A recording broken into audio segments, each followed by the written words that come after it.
Welcome to Bloody Sunday, a podcast where we take different scoops of different horror movies and put them together in one wonderful Sunday of discussion. Yes. That's what I That's got. That's perfect. I'm Charlie, and I am a cultural scholar who specializes in horror film. I'm Dexter. I am somebody who just really enjoys movies and spends a lot of time sometimes overanalyzing them to the point of compulsion. And also, you're cool. Cool. I'm just happy to be here. Yeah. Great. All right, everyone.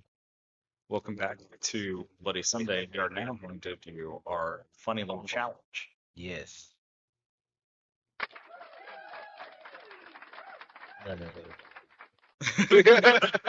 So, as stated at the top of the episode, we're going to pitch movies to each other, and we'll have 3 minutes to tell the other one about the movie. And if we're in, then we'll get another 3 minutes. Yes. Also, if the movie can be summed up in that 3 minutes and we're already sold and we're like, I don't need to hear any more, it also can fly that way. Okay, cool. That's Yeah. perfect. That might happen with me. We'll see. Yeah, because I do think it would be really funny if we're talking about a movie, one of us goes for 3 minutes, and then the other one's like, yeah, I'm in. And then it's 3 minutes of silence. Really? Then you should just go see the movie because I have nothing more to offer you. Yeah, I have nothing more. Okay.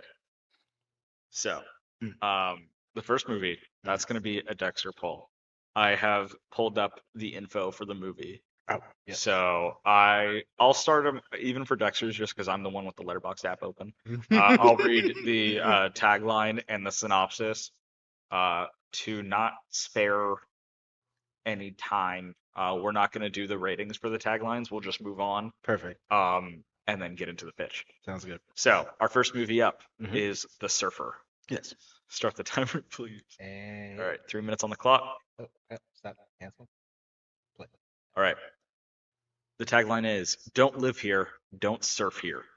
Yes. The synopsis. A man returns to the idyllic beach of his childhood to surf with his son. When he is humiliated by a group of locals, the man is drawn into a conflict that keeps rising and pushes him to his breaking point. Yes. That's all I got for the synopsis? Yep, that's it. Okay, cool. So, how do you feel about Nicolas Cage? Positive feelings. Okay, I liked him in Renfield. perfect. His best role. Have you ever did you see him in Mandy? No. Oh, you haven't seen Mandy? Mm-mm. Damn, you need to see Mandy. Mandy's Okay, really well, I fucking guess you have another movie to good. pick. All right, so, all right, I'm trying to think of another movie that'd be a good way. So, with The Surfer, you're basically watching Nicolas Cage be tortured.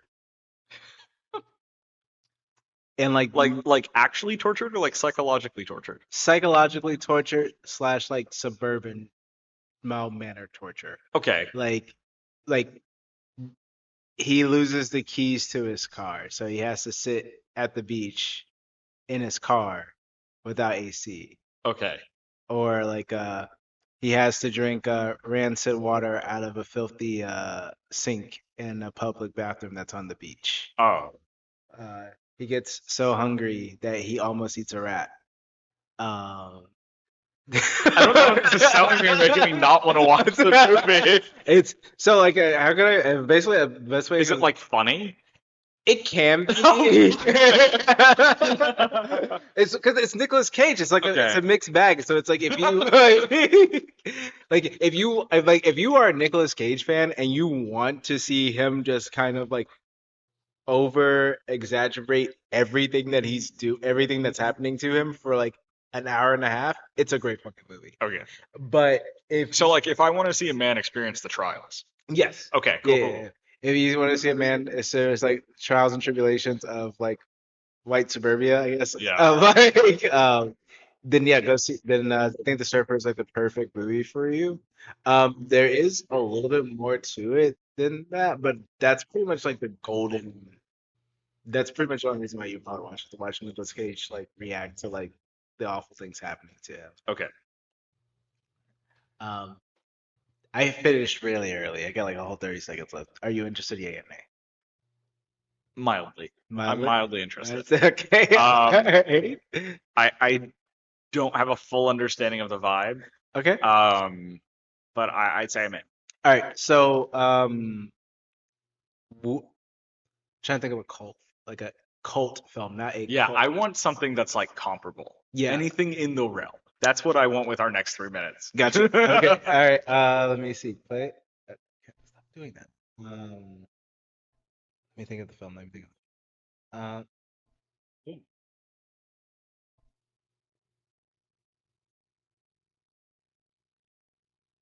Okay. All right. So, have the menu. Okay. All right. Seen Yes. the menu. Yeah, okay. Cool. Yes, because that's Nicholas Hoult in it. Yeah. Exactly. Yeah. So, imagine, all right. So, take like Nicholas Holt's character Mhm. and put him at the restaurant, and he wants to be a cook, Okay. and they subject him to, well, they may or may not be subjecting him to trials and tribulations. Like Okay. the entire film. So like he's forced to like make the dish. Yes. Yeah. So that, but if Nick Cage was a surfer. Yes. Oh, okay. Yeah. You see what I'm saying? Like Yeah, it's yeah. like it's kind of like it's like that. It's this weird like movie where you're just kind of watching a man like kind of get psychologically tortured in like the most beautiful place possible, and then at the end he kind of gets what he wants, but then he kind of doesn't. I It wasn't like my favorite movie of the Yeah. year, Well, like but what's your star rating for it? I would say it was like a 3. Like Okay. because like but I also really like Nicolas Cage. Yeah. This could easily be like another Burning Man for anybody else, or a Wicker Man for like anybody else. Yeah. Like it could just be like the worst film ever. Yeah. Have you seen Dream Scenario? No, I've been Okay. really wanting to see Okay. it. Is it? I don't like that movie. Oh shit! Yeah, I thought it was bad. Oh, okay. So I was curious how this pairs with that Mm, because that's my gauge. Gotcha. That's my Cage gauge. no. Is Michael Cera in this movie? Okay. No. Well, The guy who just passed away who played Doctor Doom, the guy from Nip Tuck, what was his name? Nip Tuck cast. Julian McMahon. I don't think I've ever seen him in a film. I have him pulled up on Letterboxd right now. I got 0%. I have seen 0 of his films. He's not bad. He's like Nip Tuck is probably the thing that made like his career, and he played Doctor Doom in the original like Fantastic Four movies from Fox, and that's like that's about. Oh, he was also in Charmed. Nope. You've never seen Charmed? Nope. Wow. I was born after 9/11. That's so weird.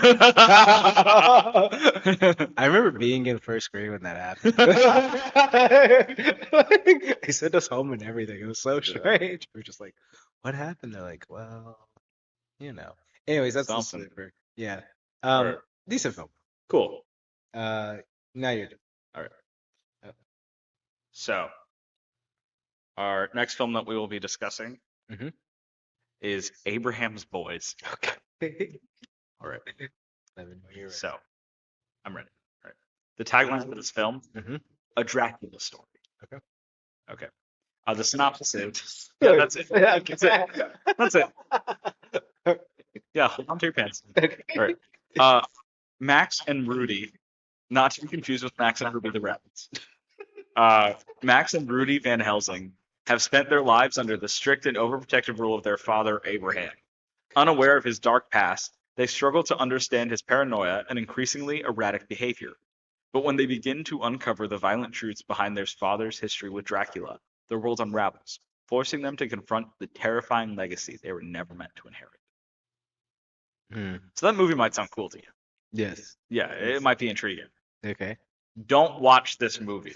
I'm giving you an anti-pick. Oh no. I'm convincing you not to watch this. Okay. So imagine taking a really interesting premise Mm-hmm. and then you put them in a ranch in the middle of the American westward expansion and he's a pioneer doctor who kind of works for the village, kind of doesn't. And also, he marries Mina. Wait, what? Huh? Yeah, he marries Mina, and they have 2 children. Okay. And he still like kills vampires who are in the American West, but it's kind of unclear whether or not they're actual vampires or whether he has trauma and is just killing random people. Um, it is bad and strange. He's a bad father who beats his children. Mina might be a vampire, or she might be dying due to some illness that they got. Who knows? Holy shit. It's strange. She has cholera. It's dull. Maybe. Maybe. It's just bad fan fiction. It's not fun. Oh my god. It's so boring. It's boring and bad. And there are some cool shots that make you go, oh, maybe this will be good, and then it's not. Did I mention that they don't have accents? What? That they have American accents? All of the characters have American accents, except for a few words where they try to sound like they're something. Not necessarily British, not necessarily Eastern European, nothing. Even though Just Transylvania traditionally is Eastern European? yes, yes, yes. And Mina, we 100% know that she's from England. Yes. And Van Helsing, that depends on which floor you're building from. Valid. But somewhere in Europe, he should have an accent. Yeah. He's just really intense, and mean to the children, the 2 young boys. Mm-hmm. Yeah, and at some point he tries to kill an entire like settlers camp of like gold miners or whatever the hell, because he thinks they're all vampires. Oh no. They're black people. Oh.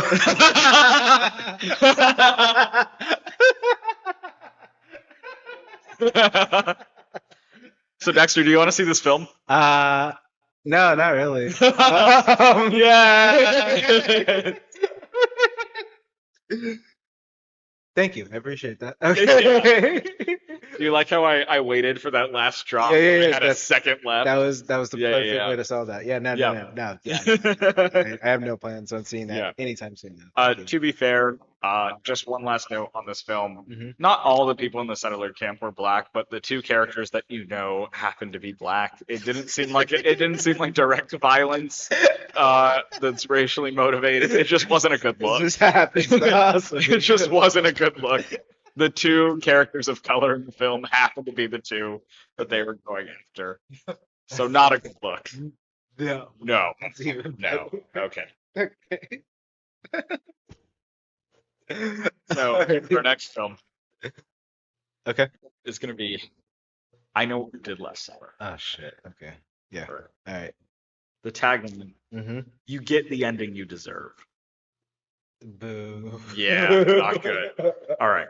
When 5 friends inadvertently cause a deadly accident, they cover up their involvement and make a pact to keep it a secret rather than face the consequences. Mm. A year later, their past comes back to haunt them, and they're forced to confront a horrifying truth. Someone knows what they did last summer and is hellbent on revenge. I'd like to point out that this synopsis could also be described in the first movie. Yes. Yeah. It could be. So, okay, imagine the first movie, Uh-huh. but Mhm. everyone in it has a TikTok account. All right. Okay. All right. If you're trying to sell me on this, you're not doing a good job. I don't like this movie. Okay. I actually like this movie less than the last one I spoke about. All right. Okay. Okay. So most of the characters are insufferable. Mm-hmm. It's stupid. You have your legacy characters brought back, and some of their character built up the first movie is completely assassinated and changed. I heard something about Not good. that. Just not good. Madeline Klein plays a character in it. She's in Glass Onion. That is the only thing I think you might have seen her in. All right. I'm gonna show you a picture, listeners. You'll Google it unless you're driving.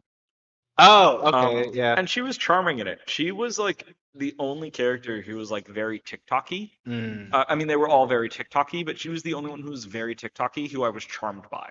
Gotcha. There was something about her where I'm like, oh, what is this white girl doing here? Can we get her to a Lululemon? Can we get her a delicious like matcha frappuccino or something? Get her out of here. What is she doing? Don't you have better places to be? Yeah, she did have better places to be. I wanted her out of there. I didn't want to see harm come to her. I heard Tyreek Yeah, Withers also did a decent. correct. Tyreek Withers, also known as the star of Him, Mhm. was in this movie, and he did a good job. Okay. He gave a good performance. He and Madeline Klein were engaged at the beginning of the movie Oh. and then separated Oh. after what happened last summer because they couldn't stay together. Okay. But they made a cute couple, and then they were funny as opposite, who did not like each other. It was real. They were the best part of the movie. Okay. And I hope that their careers flourish. I hope so too. That's all I got. Okay. Bad movie. Bad movie. Before we move on, I kind of like. I don't know if I'm willing to. And that's time. Do you want to see that movie? No, absolutely Okay, cool. fuck not. Good. Like I could have told you that before you even started. But Awesome. There was nothing I could have do to save that. I do want to just touch on real quick. I don't know if I can forgive the Halloween franchise for what they've done to like this weird like requel. Yeah, Like, it is their it's- fault. Like, like I know Scream was like always kind of doing it, but like they kind of have like a They have a continuity. they have a full continuity. Yeah. Yeah. I don't think Scream has ever retconned something. No. If anything, they just kind of add to the Yeah. lore. Yeah. They add to it to make it work. Yeah, which it makes me really excited for the next one because I hear Steve's coming back. Yeah, as a Scream fan, Mm-hmm. I'm excited and I want to see it. Mm-hmm. Uh-oh. As someone who cares a lot about free speech, I'm not gonna see it because you know what happened with the movie and why it took a completely different path. Oh, Yeah, you're right. because the main actress, Melissa Barrera, who I might have spoken about her acting on this podcast before. I don't think she's a good actress. Fair enough. But I do fuck with her from what I've seen. Mm-hmm. But she made comments in support of Palestine and was fired from the movie. And then Jenna Ortega also walked in solidarity. So you missed your two leads from the film. Yeah, you literally just dumped your Yeah. entire franchise down Yeah. the drain. And then they fixed it, quote unquote, by bringing back these legacy characters. And if they're reviving Stu Macher because they couldn't let their actress take a stance on Palestine, That's wild. okay. Yeah. Meanwhile, you get like Jamie Lee Curtis who's saying all this Zionist bullshit. Yeah. Jamie Lee Curtis is crazy in the sack of fucking robots, bro. Yeah. You know what's even crazy? Sorry, did you say that? But there's a positive here. Mm. Because if you were really looking for like Stu on the big screen again, Mm-hmm. he will be returning for Five Nights at Freddy's 2. I knew you were gonna And you know who's going with him. You. Billy will also be there. They're bringing him back. He's going to be in the next movie. Steve Ulrich No. is casting Five Nights at Freddy's 2 in an unnamed role. Get the fuck out of here, seriously? Yeah, they're both going to be on the screen together. That's amazing. And I don't know. I mean, I don't know if FNAF is pro-Palestine, but they didn't do some shifty shit. They didn't do some shitty shit. So I'll be saying that instead of the next screen. I mean, I think I respect that. And as long as you get to see Matthew Lillard, I don't think it really matters. That's the Yeah. most important thing. I don't blame Matthew Lillard for accepting this role, and I don't take it as him making a bad choice. Nah. He got that check, and I respect him for that. You know, the irony of like all of this to me is as well as when they did Scream 6, right? That's the most recent one. Or Yes. 6. They were like, hey, should we bring back Nev Campbell? And they're like, oh yeah, we can, only if she's willing to take this like low amount of money. And she was like, no, I'm literally the face of the franchise. Why the Yeah. fuck would I take a like a undertaker? they're like, okay, fine, well, then we just don't need you. Yeah. Fucking hysterical. Yeah. Especially like, and they were right. They didn't need Sydney in the franchise. You really didn't. No, no, no. I think she had a good conclusion with by the end of 5. I think. Yeah. And then you had two dickwads. Like, I Idiots. literally, did the directors also walk? I don't remember. I don't know offhand. I'm gonna be There was honest. some different stuff happening with that. We'll see what happens. But you had it bothers me that you have the story that needs to be finished being told, Mhm. and it's not going to be finished. No, never. And I can't even be mad at the reason it's not being finished because I think the actresses were 100% correct in their decision. Yeah, Yeah. and that should be a testament to freedom of speech. Yeah. Shout out to Jimmy Kimmel. I'm glad you got your show back, bro. Yeah, I that annoyed me though because he didn't really say anything that interesting, and I never thought that I'd have to fight on the side of Jimmy Kimmel. That's exactly where I was with it too. Like when I Yeah. found out like, and I saw like what he actually said, I was like, "That's it." That's what we have to defend right now? Oh no. Like, Yeah. like, what the Glad you're back on the air, buddy. yeah. Um, I would go Yeah. full square shirt for that. Then I really started saying some heinous I would shit. Like, Yeah. I'll give you a fucking reason to cancel me, motherfucker. exactly. All right, what's your next All right. film? So our next film is Together. Ooh, okay. All right. If you would like to start the clock, please. Yes, sir. All right. The tagline is "Join us." I like it. Theoretically, I think like with the trailers, it doesn't make sense. With the movie's plot, it does. Okay, I'm gonna spoil the shit out of this one. that's fine. That's important. I don't think that's what Okay. With a move to the countryside already testing the limits of a couple's relationship, a supernatural encounter begins an extreme transformation of their love, their lives, and their flesh. So Mm-hmm. we're in a post-substance world. Yes. So I expect like body horror to be very good. Yes. This has some good body horror, but it doesn't go as far as I would like. Oh. And I'm saying this now because I know your taste Mhm. and I want to set those expectations already. Because I didn't like it as much as I thought I would Mm-hmm. because it was lacking in some areas. Fair. That being said, they did have other areas that were very good. Okay. I think my favorite body horror bit is okay, so they're fucking bathroom stall. Okay. Because after they've gotten tainted by this whatever happened, Mhm. whatever supernatural thing got them, Okay. that is starting to make them merge together. Mhm. The guy like can't stand the idea of being without her, Mm. just and like gets this like crazy sexual urge, and they start fucking in a bathroom stall, and it gets stuck. It gets stuck inside, Oh no. and his dick is stuck, and he can't get it out because they have begun to fuse. And the body horror might be not all the way there where we want it as little freaks who crave the goop, Yeah. but it's there, buddy. Holy shit. Yeah. It's a really good story. They have excellent chemistry together. Mhm. Obviously, they're married.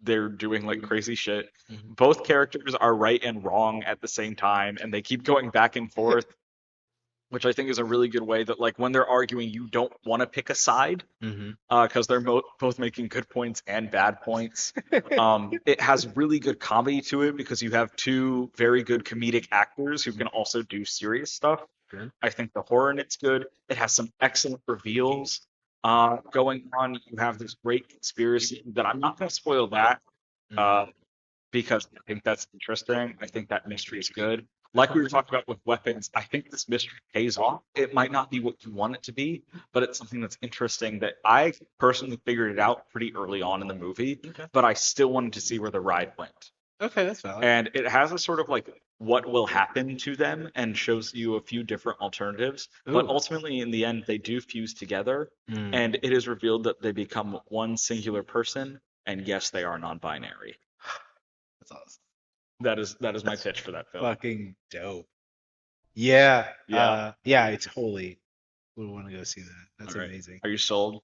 I am 100% sold on that Yeah. one. Yeah. Okay. Do you need to hear more, or you're down? No, I'm down. That one, Okay. because that was one of those films that was like I saw the trailer for it and it was already on my radar. I just did not have the time to go and see it. Yeah. but I wanted to. I was pleased with how much of a horror movie it was. Yeah. Because I was expecting it to be like more thrillery based on the trailer, but I think that it was a pretty solid, like casual body horror.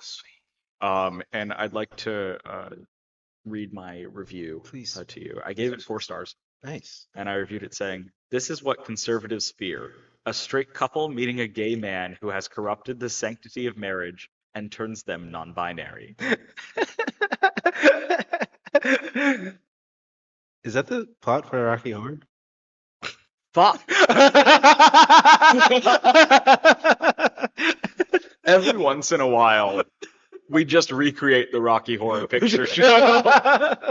Film should have ended there. We just keep going back to it.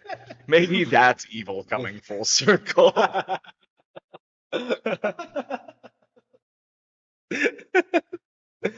Oh god, that was beautiful. Okay.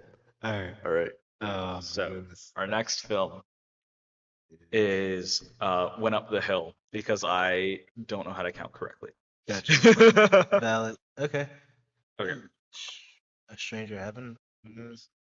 Yeah. Okay. And So this is for Went Up the Hill. There's no tagline. oh, No really? tagline for Went Up the Hill. Okay. Well, So thanks. here's the synopsis. All right. This is gonna make you not want to watch it. I just want to really preface that. Okay. All right. Jack ventures to remote New Zealand for the funeral of his estranged mother and meets her widow, Jill. But his mother's spirit returns to inhabit each of their bodies, instigating a life-threatening 3-way nocturnal dance. Could you read that one more time? Okay. This is taking up all the time. Sorry. It's okay. It's funny. All right. Jack ventures to remote New Zealand for the funeral of his estranged mother and meets her widow, Jill. But his mother's spirit returns to inhabit each of their bodies, instigating a life-threatening 3-way nocturnal dance. Okay. I just wanted to make sure I heard that right. So that's why I was like, hold on, 3-way. Okay. So you have this son who's estranged from the mom, yeah. comes back for her funeral because she was invited by the widow, Mm-hmm. and then no one there knows who the fuck he is. Yeah. The widow doesn't remember inviting him, Oh. and it causes problems, but she invites him to stay with him anyway. Mm-hmm. And then it's revealed that the widow didn't really invite him. The mother did. The spirit inhabited the widow's body and called him that way. And then the spirit, at night, hops between the two of them, giving them both like a last chance to talk to her. So if the spirit is in Jack, then Jill can talk to the mother. Mm-hmm. And if the spirit is in Jill, then Jack can talk to the mother. Mm. And that's how that goes. And they both have questions because it's unclear if it was an accident or she killed herself. Mm. It's in that sort of speculative territory. Gotcha. So they're kind of doing this back and forth, trying to get answers of what happened. Mm-hmm. And it's a very like artsy movie in the way that you have a lot of shots that look like paintings. Ooh. But I don't think it's pretentious. Okay. But it is twisted. Mm-hmm. It is very much like a psychological horror in the way that you kind of like have to sit with what's happening. Gotcha. It doesn't have intense gore, Mhm. but it is something that I think should be grouped with Bring Her Back in the way that you have a fucked up, bleak story coming from New Zealand. It's just really fucking weird. It gets really like just gnarly at times, but I think it's a good watch and it raises a lot of interesting questions. Okay. And you kind of want to solve this mystery and figure out why was Jack estranged in the first place, Mhm. and why is Jill going along with this. The problem is that it's based off of Jack and Jill. And that is time. That's man, you're really good at this, bro. Yeah, tell me more. Actually, yeah, I want to hear a little bit more. So I think And don't spare spoilers or like Yeah. anything like it feels relevant. I think that this movie is greatly hurt by the fact that it takes the inspiration from Jack and Jill. Mm-hmm. Like the title is Went Up the Hill. Like it's that frightened me. I was scared going into this movie. It's not a recreation of that. Okay. It's not like them trying to do like a dark twisted version. It's like they took the names from the characters Mhm. and there's bits where they both fall. and it's about how they get tangled up in this together. Gotcha. Okay. So right. that's what it means by like three-way. Okay. Also, they do fucked up things in this because they do have sex What? while the mother is in Jack's body, her son, and and she fucks the widow. Oh, that is. It's fucked up, and he like finds out, and he's like, "You can't do that anymore. Like, I don't have control of my body." Yeah. And they both realize that when they're doing that, they don't have control of their body, and it's a matter of like losing control when you think you have it, Mm-hmm. and how the mother was abusing both of them, Mm. both as a mother and as a wife. So how like when you're in an abusive relationship, no matter if it's romantic or familial, Mm. how you can think that you have the control, but you don't. And it parses that question in a really interesting way. Ooh, I like that. Okay. So that's about where that movie sits. All There's right. some other stuff that like goes on, but I don't think sharing it for the sake of like sharing the plot That's is fair. worth it. I think it's something that like you go on the ride and Yeah, you feel yeah, it. yeah. You're never. I don't think you're obligated to fool the whole time. Like, Yeah. I was genuinely interested. So now, Yeah. no, I personally give it 3 stars. 3. Okay. Yeah. Mars gave it 4.5. Really? Really like this movie. Huh. For me, it did get a little too artsy sometimes. Fair. But I think that if you happen to have the chance to like catch it on streaming or something, Mm-hmm. it's an interesting one to watch. It's something that you might feel smarter after you finish it. Okay. That's perfect. No, I've been Yeah. having like these spouts of insomnia, and I'm trying to find other things. That's a good fucky one to watch. Oh, perfect. Yeah. Cool. Because then honestly, because I was thinking about like last night because like I had a spout of it last night. I woke up at like 1:30 and I've Mhm. been up ever since, and I was like, man, I really wish I had some movies to watch right now. So that's definitely like on my list because I wrote them all down already. So it's Yeah. perfect. No, that's a good one, bro. I like it. Yeah, up the Yeah. hill. So Perfect. we'll add that one to the list. And to finish off my little bout before we switch it back over, Ooh. we have The Strange Harvest.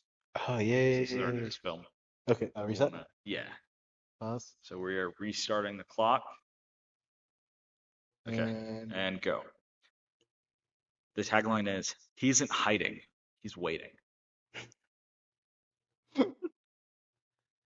okay.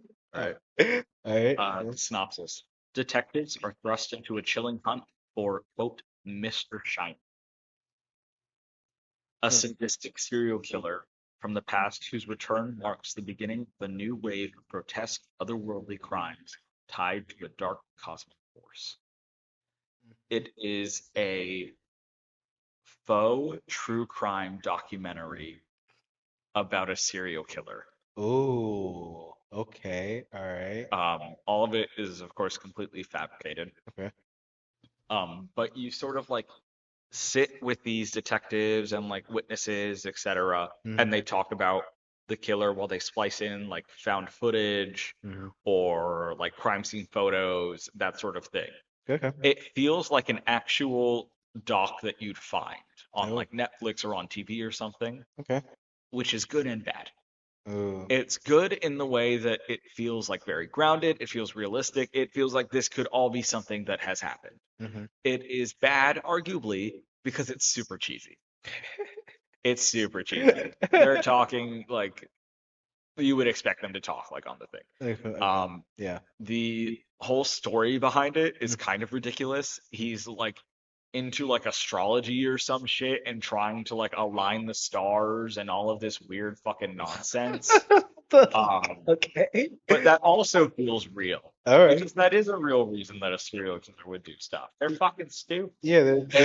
I mean, they kill people. Gotcha. It has some like really good scenes. It has this one scene Mhm. where it's this teen girl who got killed by Mr. Shiny, Okay. and she's recording like a makeup vlog or something in her bedroom. She's like a teenage girl just trying to make like a YouTube video or whatever, Mhm. and he comes in like through the house and like kills her, and you have it recorded through that lens. Oh.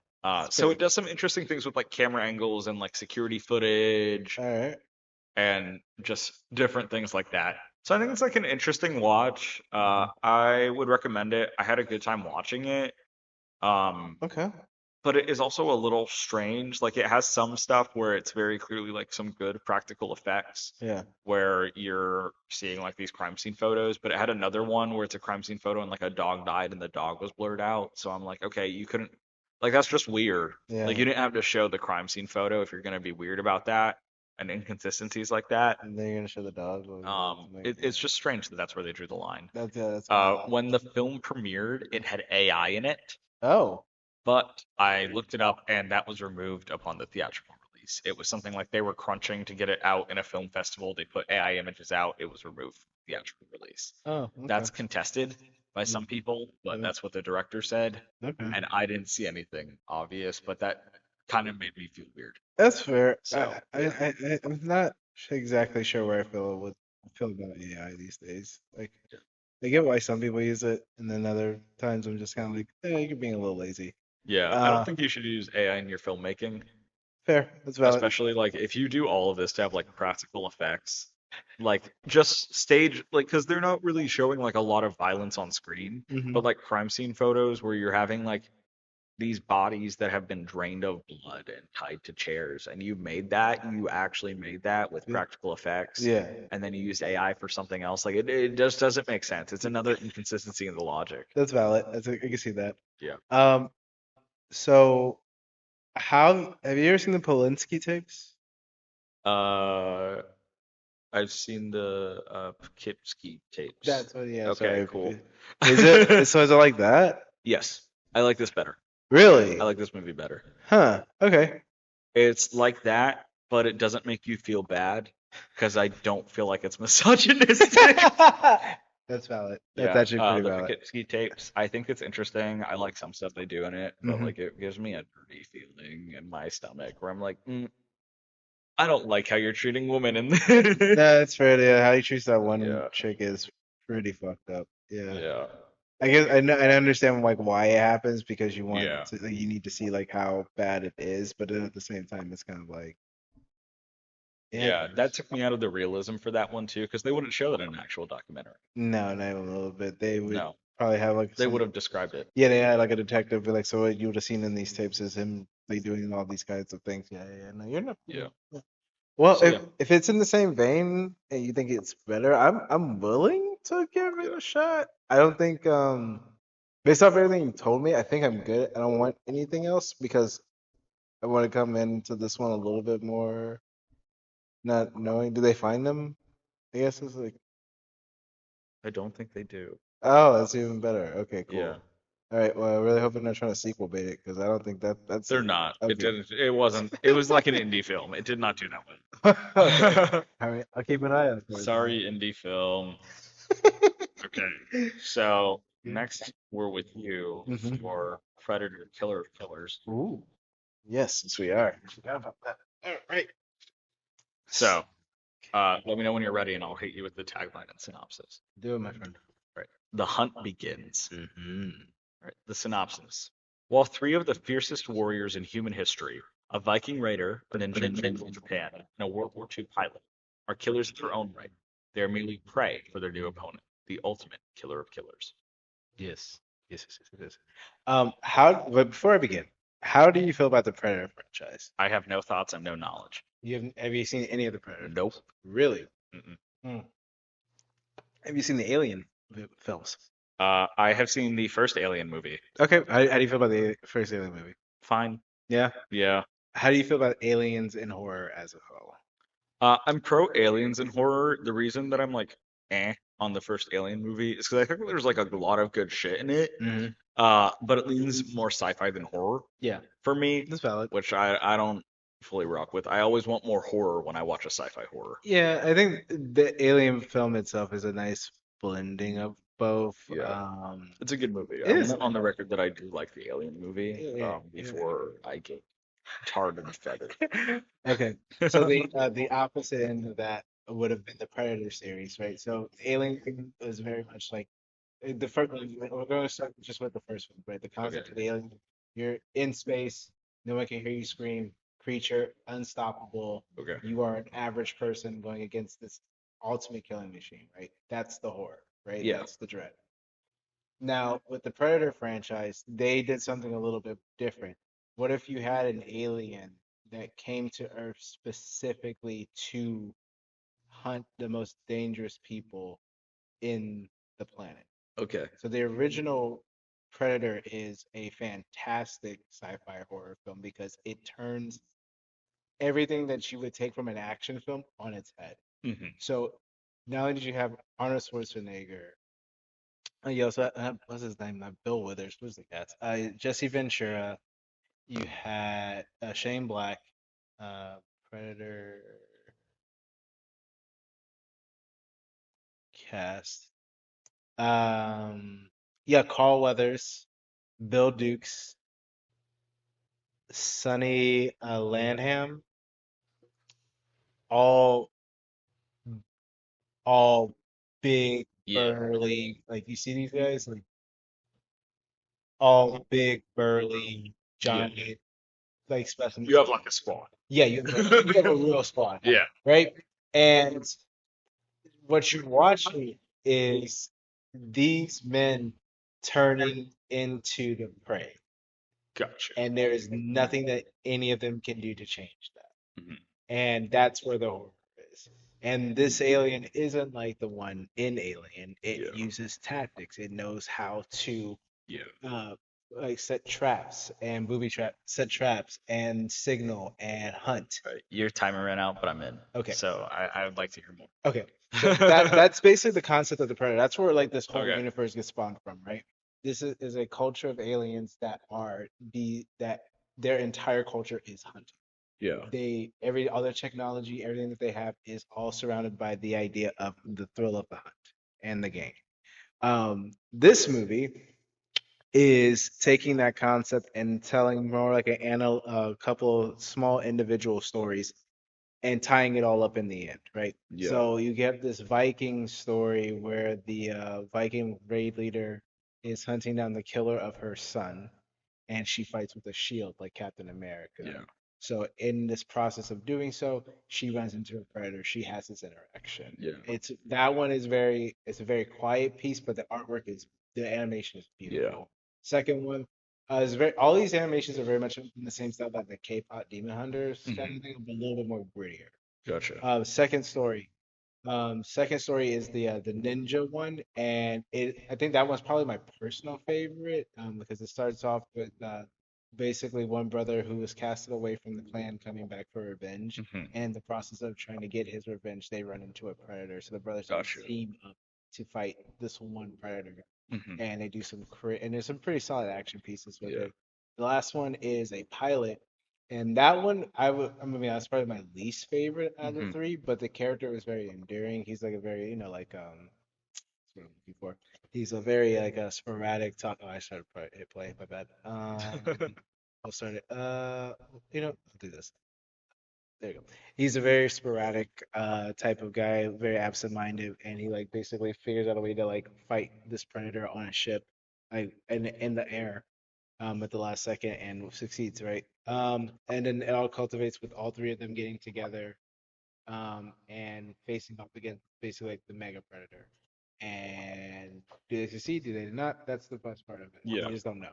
But as a fan of the Predator franchise, it has a lot more misses than it does hits. I think this one actually does a really solid job of like reminding me what I enjoyed about the franchise, which was that like when you deal with Predator films, it's not so much about like the horror, it's more so like who's gonna come out and Yeah. how.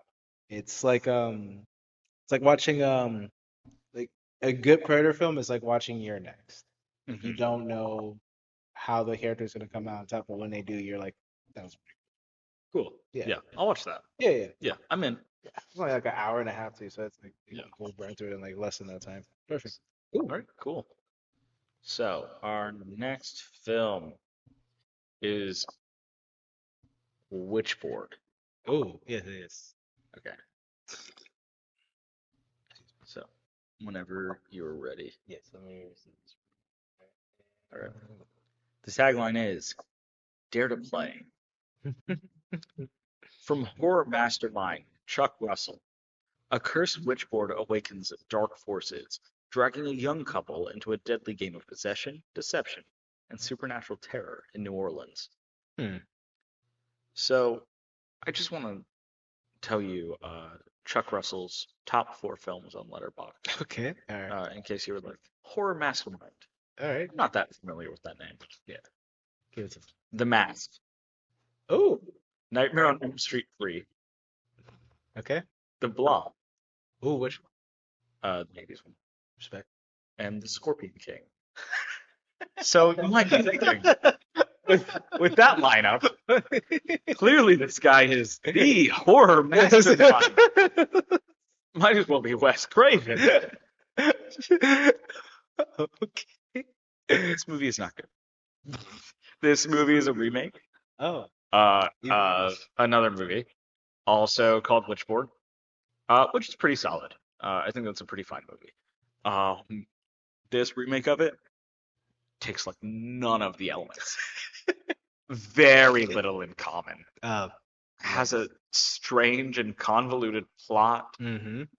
involving like body switching time travel. And it's just strange. It's such a strange movie. I don't really know how to describe it. It's like they were like, okay, so we have this movie that we're gonna remake. Mm-hmm. What can we do with it? Ooh, let's put it in New Orleans. That's a fun place. What are things in New Orleans? Yes, Bourbon Street. Let's film this right now. What else do we have? Cajun food. Let's have a restaurant open. And that be a crucial point of our film. With no Cajun food. No black in the kitchen. I love it. I wouldn't trust that place. I wouldn't either. I wouldn't dare. Let's have our protagonist be, and this isn't bad, Okay. but this is. I'm not saying this as a critique the way I just did with the restaurant, but let's have our protagonist be a white girl recovering from addiction who gets addicted to playing with a witch board. Notably, this witch board, so like in the original film, it's a Ouija board. Okay. In this, it is like a circular board with a pendulum. And she gets addicted to using this circular board with a pendulum that has runes and no letters. And whatever happens there happens like in life and whatever. And then it turns out that like a witch has invested her spirit, whatever, and like some sort of narrative about imprisoning women and the Crusades. I don't fucking know. It was a bad movie. I can't make sense of it. I have so many details coming to my brain right now, and I can't sort them in a chronological order. I don't know if I want to torture you by keep asking you to continue, or I just want to leave it at this. Yeah. I mean, that's. Do you want to know more about this film? Yeah. Give me one. Okay. Actually, Okay. There we go. There we go. So Jamie Campbell Bower was in this, and he plays this guy who is like all-knowing and is having like a pagan orgy at his house or whatever the fuck, I don't know. And he's an academic who typical things. Respect. And he's like, yeah, I want to fix this witch board, whatever. And he switches the witch who infused herself in that board with the blonde chick who's like dealing with the board in modern day. So they switch, and she goes back in time and like gets stoned or whatever the fuck. And the witch is now in her, and they poison people, whatever. And then it turns out that he's like the descendant of the Christian guy who like led the church and like tortured the witch in the first place, and is now trying to control her and use her for his gain or whatever. And he ends up dying, and she kills him, and their bodies get switched back, and everything's fine. And the movie ends by them, the girl, and then like this other girl who I didn't mention, who's also an academic, dropping off the witchboard at the Vatican. This sounds like a really bad version of Last Night in Soho. You know what? Yeah, in a way, there are certainly similarities. I can't deny that. However, I guess Witchboard probably came first, so maybe. No, none of this happened in the original Witchboard movie. Oh, All of this is completely new. All of this is 100% new. then have you tried? It is pulling from Last Night in Soho, probably in a little bit. Yeah. Yep. Yeah. So, do you want to see this film?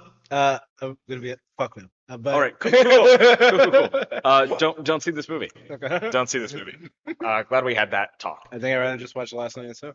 Yeah, I didn't even like that movie, and I think it's leagues better than this. Um, yeah. So our next film. Mhm. Oh my God, I realized I forgot a major thing off this list because for Oh. whatever reason it wasn't categorized on horror. Oh no. Oh yeah, you mentioned this earlier. No, this is a different. Oh my god. You saw fucking I did see a lot of fucking movies. Um, I'm just gonna throw it in as a note and not do a full Okay. little spiel about it. The Toxic Avenger is my movie of the year. Go watch The Toxic Avenger. I think that the reason it wasn't categorized on horror when I did my genre search is because it's not properly a horror movie. I would say it's more of a sci-fi action. Yeah. Um, That's a Toxic Avenger usually but is. yeah, go see The Toxic Avenger. I would. Yeah, that's with Peter Dinklage, right? He's the Yes. Toxic Avenger. Yep. Okay. All right. So now we'll move on back to our actual list that we decided ahead of time. The Conjuring: Last Rites. Oh, God. Okay. All right. There you go. Right. Yep. The case that ended it all. Paranormal investigators Ed and Lorraine Warren take on one last terrifying case involving mysterious entities they must confront. So, did you like the first Conjuring movie? I love the first Conjuring movie. Did you like the second Conjuring movie? Not as much as I love the first one, but I was okay with it. Yeah. Okay. I share your feelings. Did you like the third Conjuring movie? Do you remember the third Conjuring movie? Because I watched it twice and I forgot that I've seen it at all. The only thing I really remember, oh, it's a frog. The only thing I really remember from the Conjuring film is that John Noble was in it. And the only reason why I know that is because John Noble was the voice for Brain, the PP in the Brain. So like, I was just cool to see him. Yeah. And then I remember something about like a naked corpse like running at somebody. Yeah. And then Yeah, that did happen, and didn't it? then it collapsed. Yeah. Okay. So the fourth Conjuring film is better than the third one, but not as good as the first two. Okay, that's okay. I can see that. That's where that slots in. All right. A common thread that we've had through this whole discussion Mm-hmm. is that movies start off really good Mm-hmm. and then they fall flat. Yeah. This is an example of that. Okay.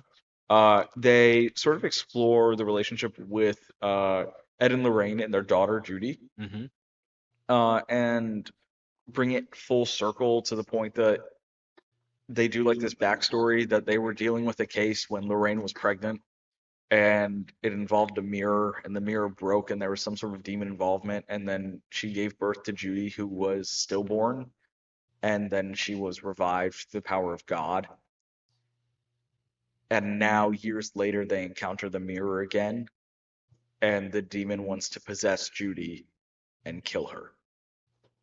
That is the plot, which is pretty interesting. Okay. But I think the fact it breaks the whole thing about the Conjuring movies that was good about the first two, where they go to a house and help people, and it's contained within that house and kind of relates to them, because now it's all about them. It's like the mirror was there and tortured these people just to get to the Warrens. So that's my biggest critique in that film. That's fine. Because it just takes away the good stuff about the first two. But it's fine. It's a watchable film. It has a lot of problems. It has a lot of plot holes. It has a lot of things where you're like, I don't know why the fuck this happened. This is what happens when you don't have James Wan at the helm. Yeah. But the thing is, it does keep the core thing of Ed and Lorraine's relationship and them playing off of each other. And I feel like, unlike in the third one, they had a good balance. They were enjoyable to watch. And the ending's really sweet. I thought it's a good way to end it, even if it does take it in a direction that I personally wasn't the biggest fan of. Okay. That was your three. So yeah, that's my three. I can't say that I'm like too interested just because I kind of gave up on the Conjuring stuff. Like as soon as they were like, we're gonna make it a cinematic universe, I was like, and I'm good. Yeah. That kind of ruined it for me. I did like Annabelle Origins. Yeah. Yeah. I like the second Annabelle movie. That's because it's the best one out of all the extended things. It is. It is Yeah. a solid. That is a solid film. I was thoroughly surprised how much I liked that Yeah. one. And then I think that's pretty much it. Honestly, from the extended universe, that's probably the only thing that I really like. sticks out to me. Hmm. Yeah, I can't even think of anything else actually. Yeah, I think this movie is worth watching if you have nothing else to do. So, But if you don't care about the Conjuring franchise, skip it. yeah. Like, it's not worth it. I think that if you haven't, like, for people who haven't seen the Conjuring movies at all, Mhm. don't bother. You're not gonna get Yeah. anything out of this film. I don't think you need to see three to watch this one. Mm. You just need to know that Ed is having heart issues. That's all that you really need there. Is it? So I'm just kind of curious, like, and like, feel free to spoil this too. With the last rites, is this chronologically the last case? Correct. Okay, because they kind of made it seem like when they did the Devil Made Me Do It, the third one, that was like their last like hoorah. So Yeah, I don't know. It's what they said in the movie, and I didn't do any further research. yeah, they've already stretched out like how much that couple was actually involved in a lot of these paranormal Yeah. situations. You're never gonna get the frog. Um, well, at least not this one. There's frogs that somehow get into my house, and when they find them, they do terrible things to the fan creatures. Yeah. Yeah, they're cats at the end of the day. So yeah, and they rip their arms off and shit. I'm like, Yeah. you guys are fucking evil. I find decapitated bugs. Do you? Yeah. Lenny does that. Lenny goes hunting for bugs in the kitchen in the Yeah. middle of the night. She'll just sit on top of the counter and just wait for them to come out and just start fucking them up. So. Yeah. So yeah, I'm glad that they're kind of done with it. Hopefully they kind of leave it at that, and they I have terrible news for you. oh no. So the Conjuring TV show is back in the works with the success of this film. This was one of the biggest horror openings ever. What? Yeah. Seriously? Yeah, Oh yeah. It's like that. Isn't it the highest grossing? I think so. Wow. Seriously? Yeah. The same year that Sinners comes out? I think that I didn't compare stats to Sinners. What I keep seeing is international, which I can see this performing better internationally yeah, because it's a yeah. franchise. Yeah. That's typical. Yeah. So Okay. yeah, but it did very well. That's so gross. Oh well. I'm not gonna waste my money on it. All right, but Yeah. what's next? All right. Next we have Rabbit Trap. Ooh, So you can go ahead and start the clock. gotcha, friend. Hold on. And I'm gonna sell you on this in 3 minutes. You're gonna want to see this. okay. I'm telling you now. Okay. The tagline. Mhm. If you've heard it, it's too late. When a musician and her husband move to a remote house in Wales, the music they make disturbs local ancient folk magic, bringing a nameless child to their door who is intent on infiltrating their lives. Ooh. Starring Dev Patel. Really? I feel like I have you sold already. I don't think I have to tell you anymore. Yeah, you really don't need to. But I mean, any more But details? so than it sure. takes place, I'd say like about 80s, maybe 90s if we're stretching it. Okay. Probably not 70, somewhere in that period. I would say 80s. I don't remember. It's 80s though. Okay. Where you have so you have Daphne and Darcy. Mhm. Daphne is the wife, Darcy is the husband. Cool. Daphne is a musician who does like experimental music, Nice. and she's trying to make an album. Okay. And she's working on making her album, and she and Darcy go out and record like noises in nature All right. and what have you. Mhm. And she's having trouble making this album. She doesn't know what to do. She's stuck.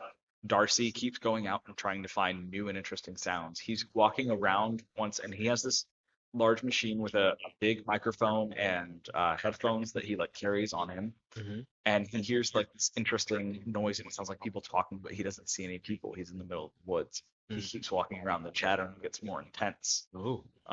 He goes on and he walks through a circle of mushrooms and passes out. Nice. Then he wakes up, he makes it back to the house, and the next day there's this child outside. Oh, shit. And he goes, and they don't realize it's a child. He goes and he confronts and realizes it's a child, and he's like, I hunt rabbits. Would you like to come see like the rabbits I hunt and stuff like that? And they strike up a friendship with this child. but there's something sinister going on. Where did this child come from? What is his name? What does he want? He just wants their company. Mm. At least that's what it seems like. Yeah. But they've disturbed the magic in the woods Ooh. and the Fae, and now they have to deal with the consequences. Oh, it's a Fae film. All the while, you have some of the best sound design I have seen in a film in a long time. The film opens up with you have like this sound scrub where you have like the audio like bar, Oh whatever, yeah, the like this thing vibration. right there. Yeah, yeah, yeah. Yeah, saying some call us demons, some call us magic. We're known by many names Ooh. and things like that. And it's a very good film. Oh, okay. So yeah, Yeah, less than 3 minutes. that's You pretty want to see solid. it? Yeah, Yeah. yeah. As soon as you said the Fae, it's cool. I was totally down because like it's very rare that you see anything that has to do with the Fae Wild. That's dope as fuck to me. Yeah. Yeah, I'm down. Oh yeah. Yeah, you could do like some big statement about like nature, pollution, etc. I don't think it's about that. I think it's just them taking folklore in a very interesting way. Ooh, And respect. I think it's more, I definitely see the interpretations about like environmentalism because like it is wild fae, Mm-hmm. um, and dealing with that. But Yeah. I think that it's also just a story about like this couple Yeah, and what they want in their relationship with each other. I agree. Yeah, because So, some two things yeah, could be true, and plus, Fae creatures are just known to just be naturally mischievous. They don't need a reason to fuck with you. They just yeah, it's better if they do have one, but they don't yeah. And care. there's this whole like internal struggle happening within Darcy of he wants to settle and he wants a family, but he has a trauma from his past that Ooh, he can't fully reconcile. respect. Okay, So that's all I'll say about that one. I I'll like leave you to that. discover more. Thank you. But No, that that's is awesome. Rabbit Trap. Rabbit trap. All right, I want to keep that one in my back pocket. Yeah. Hey, Right. what we got next? So next up, we have My Daughter's a Zombie. Okay. Keen listeners might remember that I hate zombie movies. Yes. This is- So, at you ready? Yes. I'll begin. Oh yeah, yeah, yeah. Of course. I'm really excited for this because the fact that you saw one is crazy to me. So this is called My Daughter's a Zombie. All right. The tagline is She Doesn't Bite. All Okay. right. The summary is Zheng Huan, a fierce animal trainer, lives a chaotic daily life with his rebellious teenage daughter, Sua, who is full of passion for dancing. One day, Sua becomes infected by a zombie virus that has swept across the globe. Oof. This is a film from South Korea that is a Ooh. light-hearted family sort of like comedy thing, Okay. where it's not like for the family, but it's about a family, Okay. while also having some really intense horror moments Nice. of the zombie apocalypse, where you have this father trying to save his daughter from being killed because she has been infected with this virus. Nice. So what ends up happening is they escape. It's this single father. Mm-hmm. He escapes with his daughter. She's bitten while they're trying to escape. He goes to the remote village where his mother lives, Mm-hmm. and they keep her there. And he's an animal trainer, so he tries to train her away from the zombie tendencies of like biting and trying to kill and so on and so forth to make it so she can like live as a person again, hopefully. And Wow. hijinks ensue. So it has like the energy of like Korean comedy Mm-hmm. while also having like this really intense like familial thing going on. So it's this interesting balance that it's just really fun. All the characters Oh, are really fun. okay. You have a lot of really cool and interesting dynamics. You have like one of his best friends from childhood gets involved and like tries to help train her. You have the girl who he had a crush on come in, and she's a teacher at the local school, and she hates zombies and wants them all dead, Oh my God. and like has sworn to kill all zombies. Um, it's a really emotional film. It gets you in places that you don't think it will. Mm.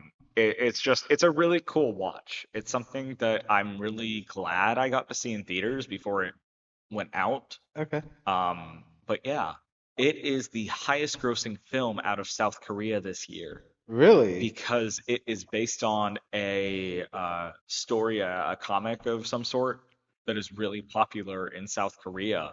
Huh. that they've been waiting for this movie to come out for a very long time, and it has this huge following. I just had no clue. I just saw this movie was playing, and I thought that it would be a good way to help get over my fear of zombies because it said that it was just a comedy.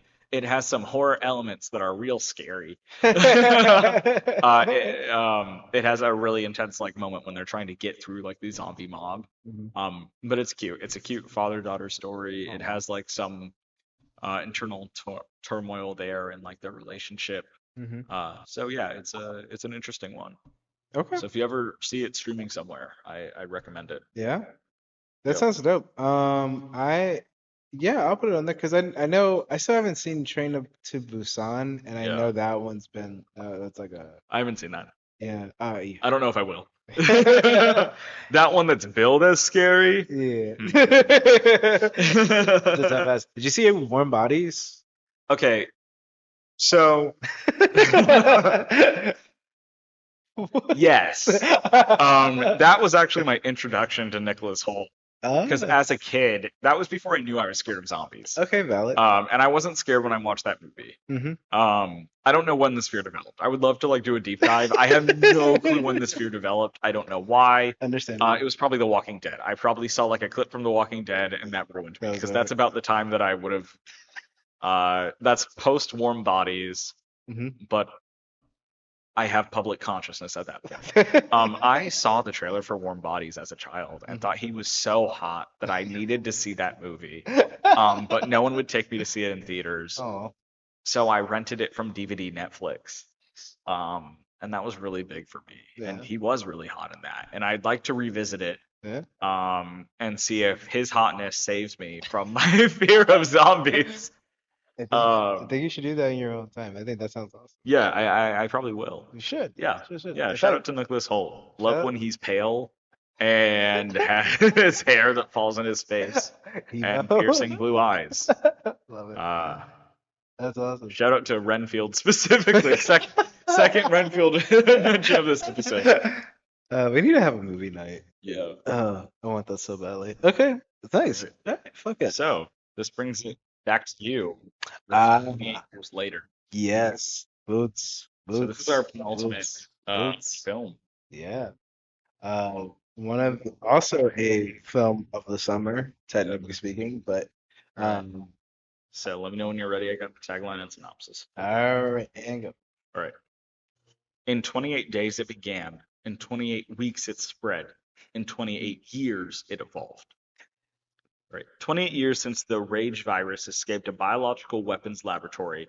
Now, still in a ruthlessly enforced quarantine, some had found ways to exist amongst the infected. One such group lives on a small island connected to the mainland by a single heavily defended causeway.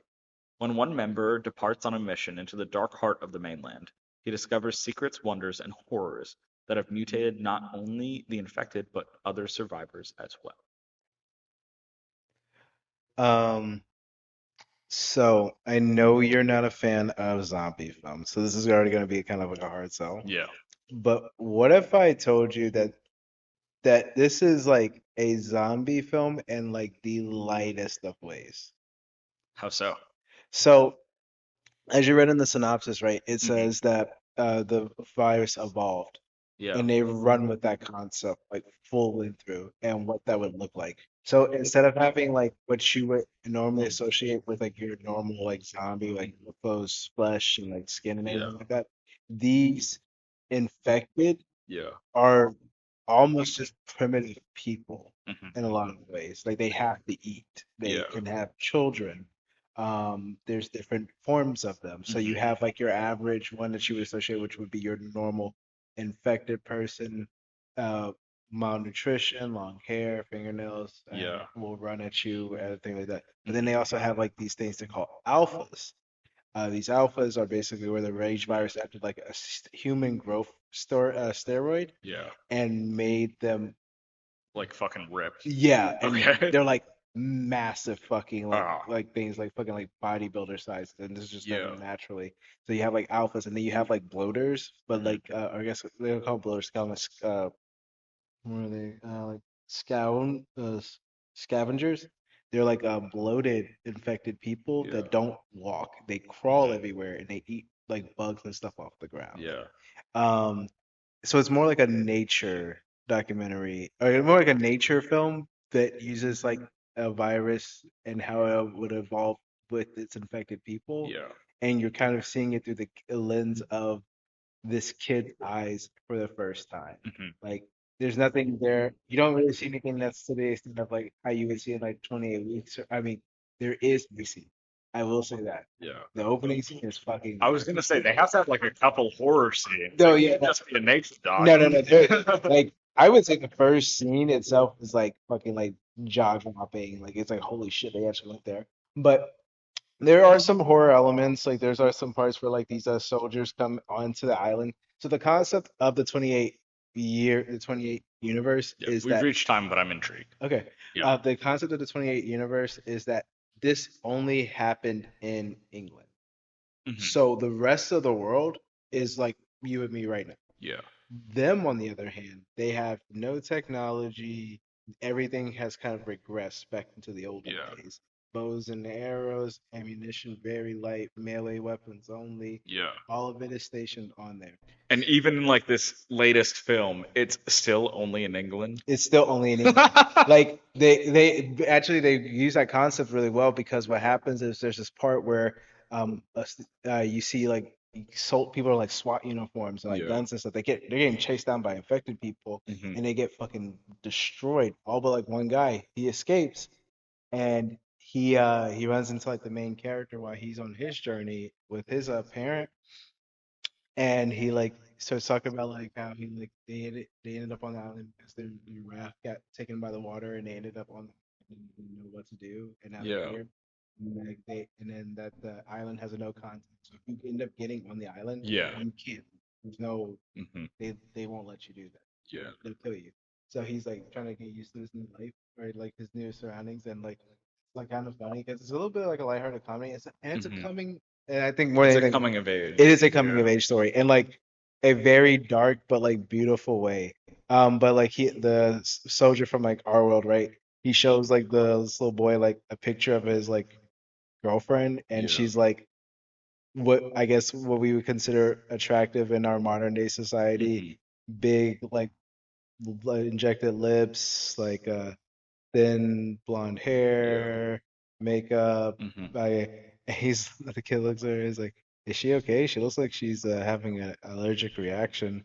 Because that's not what women look like. Yeah. Um, and then yeah, and but it's also a company. Ralph Fiennes has like probably one of my favorite like monologues slash like set pieces. It's this Hmm. whole bone temple that he's constructed since the beginning of the infection.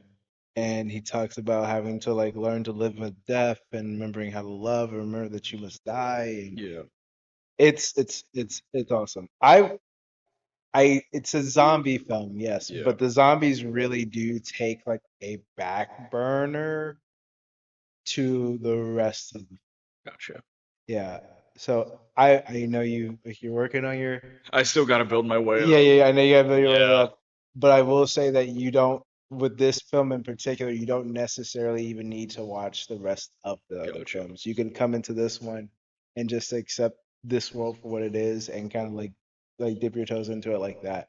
Yeah. So you're saying that I could even like watch this before I watch the others and use this as a building stone to get to Ye- those other Yeah, ones. yeah, yeah. Like Yeah. you gotta come like he's like this is your set piece, and then like you can go look at the other ones as like the prequels to Yeah. like see how it all began. Yeah. But it's completely irrelevant to what's going on in this storyline. Yeah. And it's a I will say this, the ending is crazy as fuck.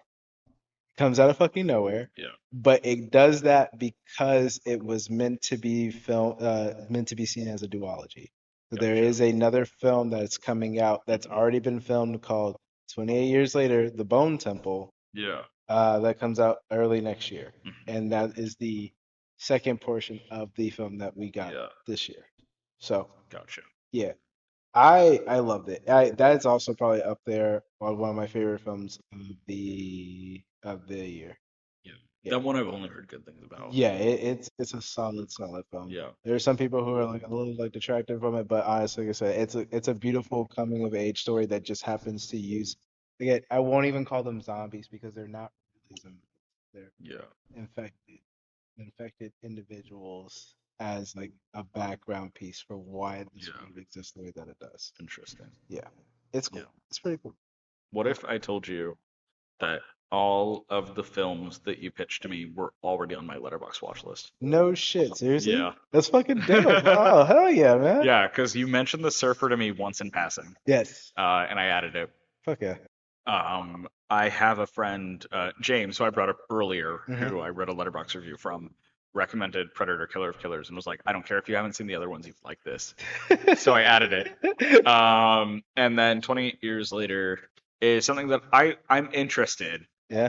But that trailer might have made me poo my pants. It didn't. Just Okay. to be on the record, it did not. It did not. I have not pooped my pants any time that I can remember. That's good. I wish I could say I was so lucky. So this brings us to our final film. Yes, this one that you have me in suspense for. Yeah. I'm excited. So. It's so ridiculous. So ready. Okay. The timer, if you please. Yes, got you. It's Right. Another one that does not have a tagline. oh, Down on his luck, Charles Blakey agrees to rent his basement to a mysterious stranger, unaware he may be letting in a force much darker than he imagined. hmm Okay. Oh, is it? Okay. What? I said, oh, that's it. Okay. Yeah, that's it. All right. So you have this black guy, Mhm. Charles, hmm who has inherited the home of his mother and uncle, Okay. who have both passed. All right. His mother passed. He started living at the home with his uncle. His uncle passed. His uncle was abusive. hmm Then he has no money. He's a bum. He has no job. Mm. He is, even though this is an ancestral home that's been in their family for 8 generations, it has a mortgage that he has to pay. Holy shit. Yeah, I'd be like, what? this movie doesn't have logic. Okay. Just work with it. Okay. Okay. He can't get a job because he was a teller at a bank and then he was caught embezzling funds. Mm. And Mhm. that the head banker like told everyone, so he can't get a job in that town, but he's living in that house because it's free, but also he has to pay the mortgage. And then this guy comes up to him, and his name is Willem Dafoe. And Willem Dafoe plays Aniston Bennett. Just remembered. Yeah. Okay. Willem Dafoe plays Aniston Bennett. Mm-hmm. And he asked if he can rent the basement. And he's like, yeah, sure, whatever. I'm not letting you do that. And then he's so poor that he lets Willem Dafoe rent the basement. And he's a little freak. So he sets up a cage, a little prison cell, in this man's basement and has him imprison him. And it's like, why are you doing that? And he's like, I'll tell you in time. So they like start building this rapport and they ask each other questions and it's weird as fuck. He's like, you wouldn't do it if you didn't want the money. It's like, yeah, I guess. And it turns out that Aniston Bennett is a fake name. He comes somewhere from Eastern Europe where he was forced to kill a black journalist. So now he feels guilt for it. So he found a black man to imprison him for his crimes. And also, you find out that that's not all. That also, he apparently has killed like many people, but it's never really like fully revealed. It's just brought up randomly, like we're supposed to know, including a little black girl who he fed to a dog. What the? And he fuck? now sees visions and thinks that it's time for him to be imprisoned. Meanwhile, Charles, our main character, has found like ancestral masks that belong to his people. Who knows when? That's never fully explained, but generations ago, where his mother said that they were never enslaved, that they were like rich back in Africa, and the masks are made out of gold. And he does like weird things. He tries to sell the mask because he wants money. But before that, he lets one of his friends stay at the house for a night to have sex with a woman. Because he can't have sex in his own home because he has a roommate or whatever. Okay. And he is listening to them have sex, and he puts on the mask and starts jacking it in while wearing the ancestral mask, which I think is crazy. And that's before he even lets the guy in his basement. We've ran out of time, but we need to get No, no, this no, shit no, no, no. thing. You gotta finish this. Yeah, yeah. You can't stop. Yeah, Aniston Bennett is like in the thing, and then like Charles and him like start fighting, whatever the fuck. So he leaves him in like solitary. He like turns the light off, and he's like left in the dark for days. And he comes down, and like Willem Dafoe is like covered in shit. Um, so he cleans him up with the hose and all of that. And like at one point, this is not in chronological order anymore. Oh, This is thank just in details that I remember it. God. At Okay. some point, like Willem Dafoe is naked, like he was naked and covered in shit, but like early in the movie, he's naked, and you get to see like the base of his dick. Um, that's just a fact to share. Respect. And another point they're talking, and he's like, "So why me? Why do I have to be the one to imprison you?" And then Willem Dafoe was like, "Well, there are answers, but you're not gonna like it." And that's what got him imprisoned in solitary, where he covered himself in shit, because he said, "Well," and then he said the N word, and he was like, "I don't say this to offend you, but you have to realize that there are these stereotypes and expectations that we've made about your people." Uh, you guys can't see Dexter's face right now, but he's in a state of shock, and it's really funny. But Um, I'm also just so enthralled because I'm just like, I know. it's fucking crazy. Like, It's a why? crazy movie. He's like, and we've made these like stereotypes and whatnot that you all believe them so much that you even enforce them on yourselves. And that's something to keep in mind, because like it shows that like when Charles's uncle was being like abusive to him, he was like calling him the N word. He was calling him like terrible names, saying that he looked like an ugly monkey. Dexter's making another face of shock. But yeah, just like ridiculous shit like that, where it's like you're not even like just hinting at it, you're fucking hitting it right on the nose in a terrible little way. Yeah, there's no And it's just metaphor to it's it. a ridiculous movie. It's trying to like say interesting things, and it just fails. It has some interesting points, it has some horror elements, but it doesn't push it all the way. It doesn't push anything all the way except for the stuff that it pushes too far and is too like it's not subtle. Like it's just not subtle. It's nothing for you to parse out. It's trying to make like a social commentative narrative, and it just falls flat on every way. Of course, this is probably no surprise to anyone who's seen Willem Dafoe in a movie. He does an excellent job as his character. He is probably one of the best parts of the film, if not the best part. I think that his character, the only gaps, the only complaints I have are the gaps in like his story and like what he is sharing, because it doesn't make sense. But otherwise, I think he fulfills that character very well, of like this crazy man who's in like an embodiment of white guilt. So yeah. Do you feel like the inconsistencies in his story are intentional? No.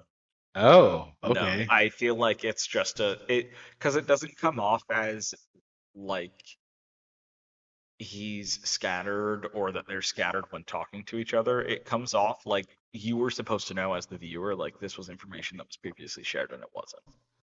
Oh, It okay. just feels like it feels like you accidentally skipped a scene, even though you can't, because I watched it in the theater. Like it feels like something was cut out. Oh, they kind of just Yeah. were like brushed over or some Yeah, shit. yeah. Gotcha. Okay, Yeah, okay. so Um, it had some really good horror moments in it, though. I just wish that they actually like full send into that. yeah, Willem Dafoe does end up killing himself at the end. Oh, that's cool. And then he tells Charles, like he writes like these notes. He writes like a suicide note. And is like, if you wish to kill yourself, I left you a pill as well, which I thought was funny. Please send these letters to the people who care about me, my children, my wives, plural.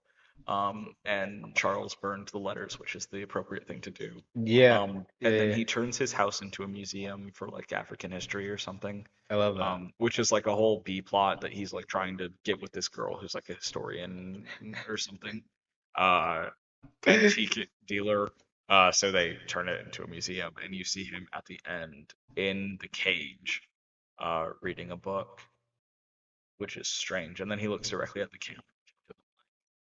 So that's that film. Yeah, I'm gonna be honest, man. I don't. You know what? I'm gonna watch next Juneteenth. Watch.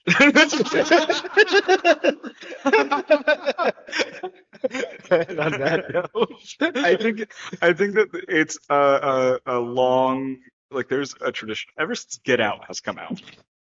People keep trying to make like these social commentary movies yeah, about race, and some of them work yeah, and some of them just don't.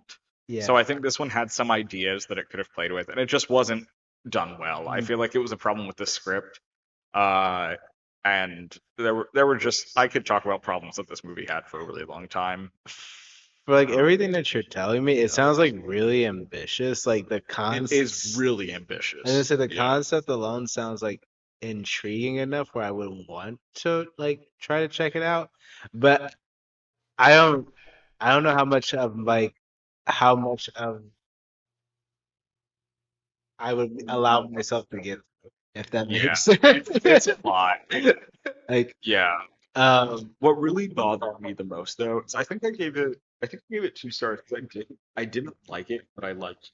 Yeah, I gave it 2 stars. okay, I didn't like it, but I liked some of the things it did. Like conceptually, I yeah, think it was really ambitious. What bothers me the most are a lot of the letterbox reviews are focusing on Willem Dafoe, and which I feel like that's missing the entire point of the film. And like making jokes about him, and I'm like, it's fine. Like, I just said that I think that he's the best part of that movie, like, Yeah, and praised his performance. that's great.